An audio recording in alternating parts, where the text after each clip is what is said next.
She chose herself. Ananya was always the pride of her family, educated, intelligent, independent. She had worked hard for her degree, cleared interviews on her own merit, and finally secured a respectable corporate job in the city.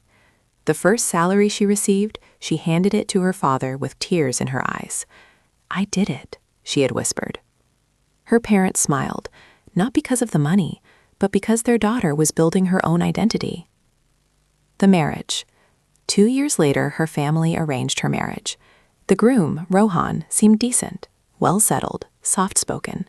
His family appeared traditional but welcoming. Ananya thought she could manage both, marriage and career. At first, everything was fine.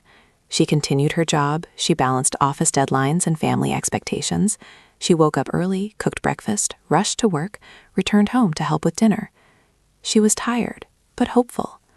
Then she became pregnant, and everything changed. The pressure. After the baby was born, the house that once felt warm started feeling heavy. Her mother-in-law began saying things like, "A good mother stays at home. Who will raise the child? Servants?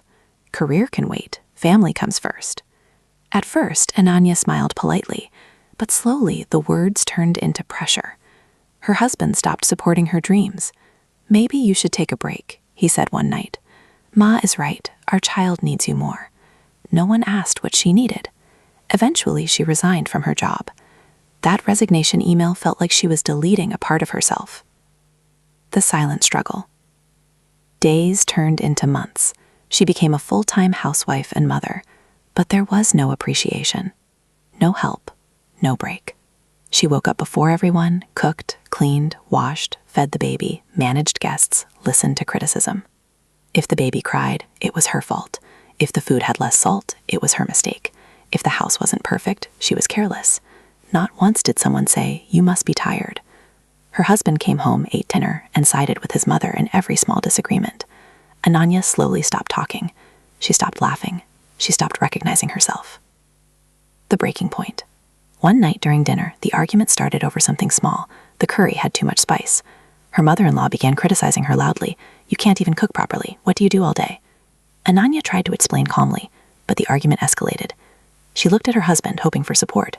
Instead, he said, "Why can't you just adjust? Ma is older. Respect her." That sentence pierced deeper than any insult. Adjust.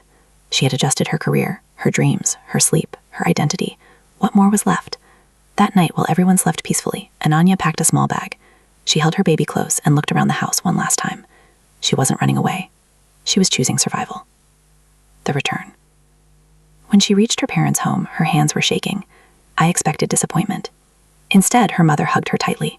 "You don't have to explain anything," her father said softly. "You are home." Those words broke her, but in relief. Her family didn't question her. They supported her. They helped care for the baby, encouraged her to update her resume, motivated her to rebuild. It wasn't easy. There were judgments from society, whispered comments from relatives, but Ananya had already survived worse. The new beginning. 6 months later, she walked into an office building again, nervous, excited, stronger.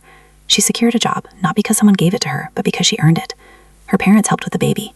They shared responsibilities. They celebrated her small achievements. Slowly, she felt alive again. She smiled more. She spoke confidently. She slept peacefully. For the first time in years, she wasn't just existing. She was living. The hope. One evening, while watching her child play in her parents' living room, Ananya realized something powerful. Strength isn't staying silent in suffering. Strength is knowing when to walk away. She didn't break her home. She saved herself. And in saving herself, she built a better future for her child. Now, when she looks ahead, she doesn't see fear. She sees hope. Because tomorrow no longer belongs to control or manipulation. It belongs to her. Final message. Sometimes society teaches women to sacrifice everything for family, but true family never asks you to erase yourself. And sometimes choosing yourself is the bravest love story of all. Yellow.